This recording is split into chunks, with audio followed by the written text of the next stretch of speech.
सब्जी वाला लड़का, एक भावुक कहानी। शाम का समय था। बच्चे सड़कों पर खेल रहे थे। कोई पहिया घुमा रहा था, कोई साइकिल चला रहा था, कोई गुल्ली डंडा खेल रहा था, तो कोई पतंग उड़ाने में व्यस्त था। सब मज़े कर रहे थे। मैं अपने घर में बैठा था और प्रसाद जी की एक कहानी पढ़ रहा था। कहानी ख़त्म होने को आई थी कि मेरे कानों में आवाज़ पड़ी, सब्जी ले लो सब्जी। यूँ तो इस तरह की आवाज़ें तरकारी वाले प्राय लगाते थे, लेकिन ये आवाज़ कुछ अलग थी। मैं किताब छोड़कर नीचे आ गया और इस आवाज़ के मालिक को तलाशने लगा। मेरी नज़र सामने पड़ी। एक छोटा बालक तरकारी का ठेला ढकाते हुए मेरी ओर बढ़ रहा था।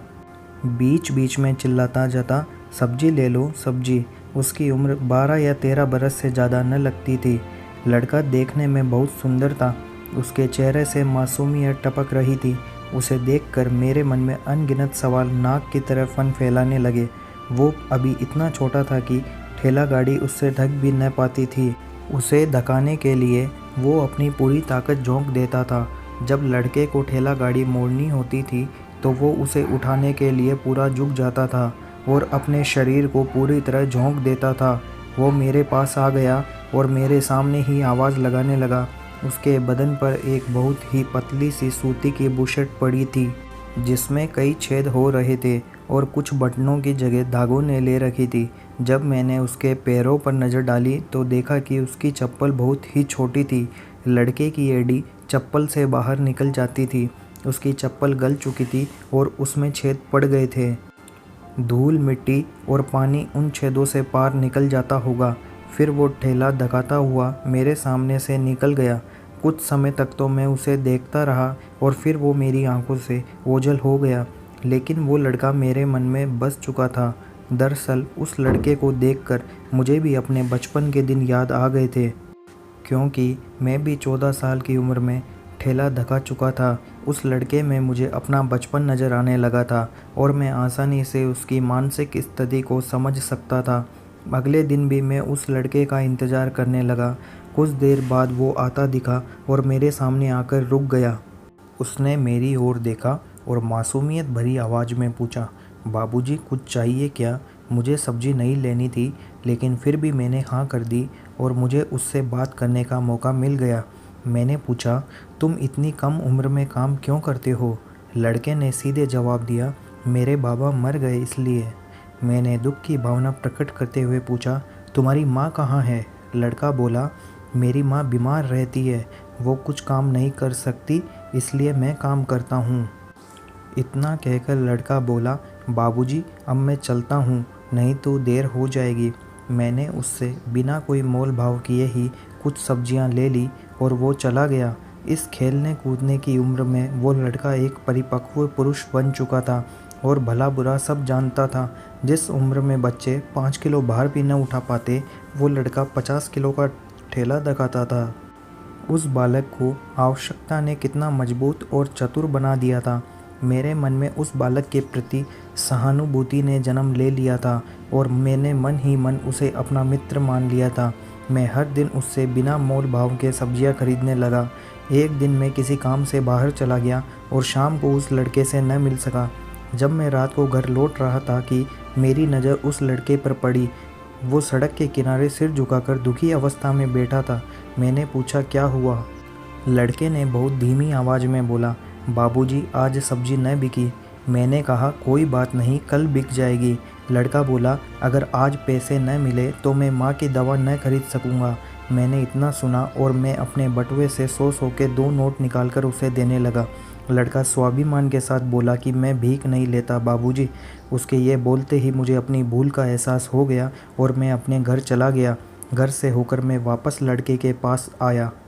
वो अभी भी वहीं बैठा था और प्रतीक्षा कर रहा था कि कोई उससे कुछ खरीद ले। मुझे फिर से देखकर लड़का खड़ा हो गया और मैंने कहा कि घर में सब्जी नहीं है, कुछ दे दो। ये शब्द सुनते ही लड़के के चेहरे पर मुस्कान आ गई। मैंने एक बहुत बड़ा झोला निकाला और उसमें सब्जी भरने लगा। कुछ ही समय में झोला भर गया। फिर मैंने लड़के से पूछा, कितने पैसे हुए? वह कुछ बोल न सका और उसकी आंखों से आंसू निकल आए। वो मेरी चाल को समझ गया था। उसे रोता देख मैंने उसे चुप किया और फिर पूछा कितने पैसे। इस बार लड़के ने कहा बाबूजी 340 रुपये हुए। मैंने उसे पैसे दिए और कहा कि अब तुम्हारा थोड़ा ही माल बचा है, अब तुम घर जाओ। लड़का मुझे धन्यवाद बोलकर चला गया और मैं भी खुशी खुशी अपने घर आ गया। इसी तरह समय बीतता गया और लड़का मुझसे घुल मिल गया। मैं उससे रोज़ सब्ज़ी ले लेता था और मेरी माँ मुझ पर चिल्लाती कि तुम्हें भी सब्ज़ी की दुकान लगानी है क्या, जो हर दिन झोला भर सब्ज़ी ले लेते हो। एक शाम मैं लड़के का इंतज़ार कर रहा था।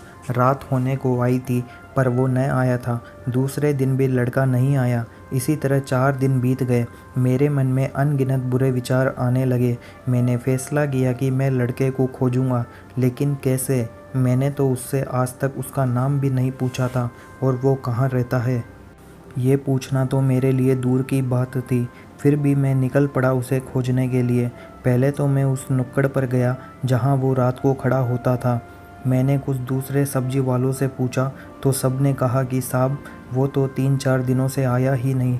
मैंने एक से पूछा कि वो कहाँ रहता है, कुछ पता है? उनमें से न का सिर हिलाया। मुझे निराशा हाथ लगी और मैं घर आ गया।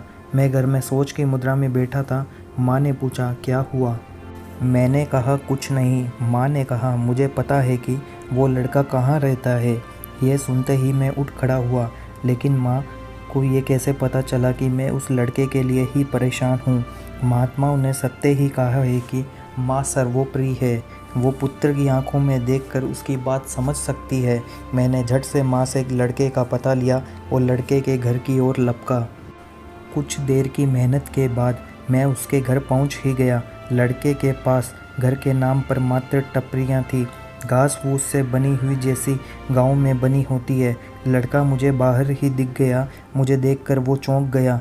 लड़का पूछता है बाबूजी आप यहाँ क्या कर रहे हो? मैंने उत्तर दिया तुमसे मिलने आया हूँ। मैंने पूछा तुम कुछ दिनों से आए क्यों नहीं? लड़का बोला बाबूजी माँ बहुत बीमार है। मैंने पूछा कहाँ है तुम्हारी माँ? लड़का मुझे घर के भीतर ले गया। एक औरत मेली साड़ी में नीचे थी। उसकी साड़ी कई जगह से फटी हुई थी। कपड़ों के नाम पर वह चिथड़े लपेटी थी। उसकी माँ बहुत बीमार थी, कुछ बोल भी न सकी। मैं बाहर निकल आया और मैंने लड़के से पूछा कि तुम्हारे पास पैसे हैं? लड़के ने हाँ में सिर हिलाया और फिर मैं घर आ गया। लड़के की ऐसी हालत ने मुझे सोचने पर मजबूर कर दिया और आधी रात उसके बारे में सोचता रहा। मुझे समझ आ गया था कि क्यों वह लड़का पढ़ाई और खेलकूद त्याग कर ठेला दकाता था। लड़का कुछ दिन और न आया। समय गुजरता गया। इतवार के दिन दोपहर का समय था। गर्मी इतनी भयंकर थी कि अगर आटे की लोई बेलकर धूप में रख दें तो सिक कर रोटी बन जाए। मुझे लड़के की आवाज़ सुनाई दी। मैं बाहर निकला। गर्मी बहुत तेज़ थी। मैंने पूछा तुम्हारी माँ कैसी है? लड़का बोला अब तो ठीक है। मुझे खुशी हुई। बातों ही बातों में मेरी नज़र उसके पैरों पर पड़ी। वो नंगे पैर था। मैंने गुस्से से पूछा तुम्हारी चप्पल कहाँ है? लड़का डरते हुए बोला बाबूजी टूट गई। मैंने कहा तो तुम ऐसे ही आ गए? वो बोला तो और क्या करता बाबूजी, घर में पैसे नहीं है। इसके बाद मैं कुछ न कह सका। लड़का चला गया और नंगे पैर ही सब्जी बेचने लगा। कुछ दिन बीत गए लेकिन उसे ऐसे नंगे पैर देख मुझे चैन न आता था। वो भरी दोपहरी नंगे पैर ठेला धकाता। उसकी हालत के बारे में सोचकर मेरा मन विचलित हो जाता था। फिर मैंने सोचा कि क्यों न मैं उसे एक जोड़ी जूते ला दूं। लेकिन तभी मुझे याद आया कि जिस तरह उसे पैसे लेने से मना कर दिया था, यदि उसी प्रकार जूते लेने से भी मना कर दिया तो बहुत चिंतन के बाद आखिर मैंने उसके लिए जूते लाने का मन बना ही लिया। झटपट तैयार होकर मैं बाज़ार पहुंचा। मैंने सोचा कि 200 या 300 रुपये के जूते लूँगा। फिर मैंने सोचा कि ये जूते तो उस लड़के के पास 2 महीने भी नहीं चलेंगे। मैंने पास ही जूतों के एक बहुत बड़े शोरूम में गया। मैंने सेल्समैन से कहा कि कोई ऐसा जूता दिखाओ जिसे पहनकर पहाड़ों पर चढ़ा जा सके। उसने कहा आपके लिए? मैंने कहा नहीं, 12 साल के लड़के के लिए। उसने तुरंत एक चमचमाता जूतों का जोड़ निकाला। ये बहुत मजबूत था और सब्जी वाले लड़के के लिए एकदम सही था। मैंने वो जूता लिया और घर आ गया। मैं शाम को लड़के की राह देखने लगा, लेकिन लड़का रात होने पर भी नहीं आया। ऐसा तो नहीं कि आज वो पहले ही आकर चला गया हो। मैं तुरंत नुक्कड़ की ओर बढ़ा। लड़का वहाँ बैठा हुआ था। मुझे देखकर सहसा ही खड़ा हो गया। उसके पैर में अभी भी चप्पल नहीं थी। जूते का थैला मेरे हाथ में लटका था और लड़का बराबर उसकी ओर देखे जा रहा था। मैं ये सोचने लगा कि लड़का खुद ही इस थैले के बारे में पूछेगा, लेकिन उसने एक बार ये भी थैले के बारे में नहीं पूछा। फिर मैंने खुद ही उससे कहा कि मैं तुम्हारे लिए कुछ लाया हूँ। यह सुनते ही उसके मुख पर तिरस्कार की भावना आ गई। उसने हाथ हिलाकर कहा कि मैं आपसे कुछ न लूँगा बाबूजी। बहुत समझाने के बाद आखिरकार वो मान गया। मैंने फटाफट जूते का डब्बा खोलकर उसे दिखाया। पहले तो वो खुश हुआ, लेकिन एक पल बाद ही उसकी आंखें गीली हो गई। मेरे समझाने पर उसने रोना बंद कर दिया। वो मुझे धन्यवाद कहने लगा। उसने कम से कम मुझे 10 बार धन्यवाद कहा होगा। उसने जूते ले लिए और मैं घर आ गया। मैं बहुत खुश था कि अब उसे नंगे पैर नहीं घूमना पड़ेगा। इसके बाद 3 दिन तक मैं किसी कारणवश लड़के से नहीं मिल सका। चौथे दिन लड़का भरी दोपहरी में चिल्लाता हुआ आया। मैं उससे मिलने बाहर निकला और सबसे पहले उसके पैरों को देखा। वो नंगे पैर था। मैंने उससे पूछा, तुम्हारे जूते कहाँ हैं? लड़का चुपचाप खड़ा रहा और कुछ न बोला। मैंने इस बार गुस्से से सवाल को दोहराया।